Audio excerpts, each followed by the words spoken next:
I've been doing at least a candidate a day from a critical race. I want to turn our attention to North Carolina's 1st Congressional District, where Colonel Laurie Buckout is running, and she's retired United States Army combat veteran. Great candidate. She's been on before, but I wanted to get back and find out what it's like trying to run a congressional campaign after a hurricane ravages your state.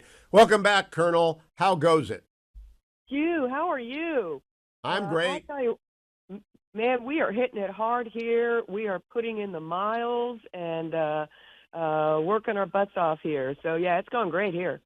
Let's find out your campaign website because, again, I put these up so that people who want to invest in competitive races that we must win know. Laurie Buckout could win. She needs resources. What's the campaign website? It's www.lauriebuckoutforcongress.com, and you spell Buckout, Buckout. We have Steelers fans listening, so it's Laurie, Buckout.com. You got it. Buckout.com. Tell people where the 1st district is and how has the hurricane impacted voting, if at all?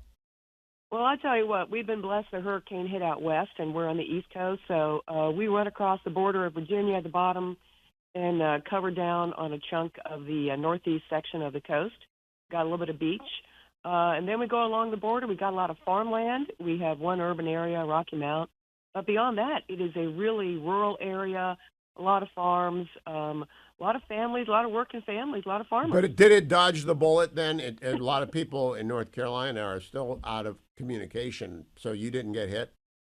No, it did, thank God. And I tell you what, we are working very hard here in the midst of early voting to send relief out west. I mean, the whole state's mobilized. It is really just terrible out there. So if we're not focused on early voting, we're focused on sending folks out west to take care of them. Really tough situation out there, and it certainly is, a lot for the state to juggle at one time. Oh, my goodness. And I know that the election board, which is bipartisan, has made some adjustments for voters who have been displaced by Helene. We continue to raise money for the victims of Helene over at HughHewitt.com. Food for the Poor has partnered with us. Colonel, what's it coming down to in the final days? How do you feel about it? And what's the RD rating in North Carolina? One again is an even district? It is even, but slightly R. It's like an R1 now. So, you know what? I'll tell you the truth. I think what it's come down to is money. So here's how the race looks. In terms of getting out there and meeting with voters and seeing folks and seeing the issues on the ground, I've definitely got a leg up because people have seen me more than they've seen their elected representative.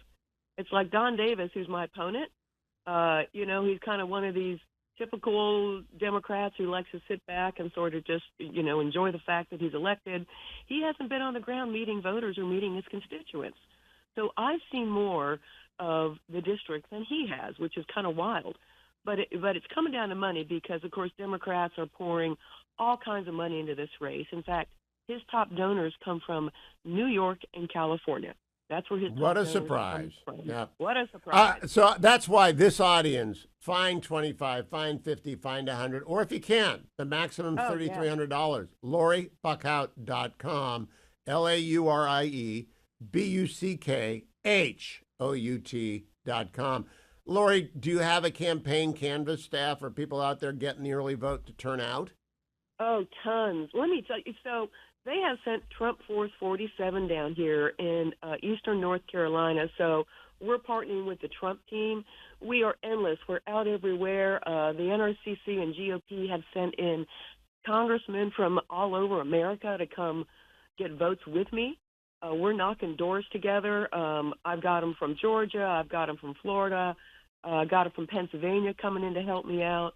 We've got senators coming in. We've got governors coming in to help out Trump 47 and me together in eastern North Carolina. You've got Laura Trump coming in.